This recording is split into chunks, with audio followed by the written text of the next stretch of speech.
Bocah-bocah, saiki ibu bakal macakno tuladane saka tembung iki. Disimak ya. Kang kaping pindho ana tembung turu.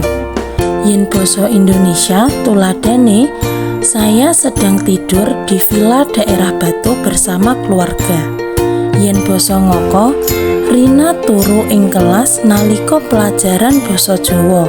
Lajeng ana basa Kramamadya. Mbak Sarah tilem wonten ing kamar amarga kesel. Banjur basa Krama Inggil. Ibu dalem sare amargi kesel sanget sampun masak. Pungkasane ana basa Inggris. I'm and your sister sleeping in the bedroom. Nah, ibu kan sampun maringi tuladane. Saiki mestine luwih paham ya. Diiling-iling uga disinaoni nggih supaya bisa unggah-ungguh basa.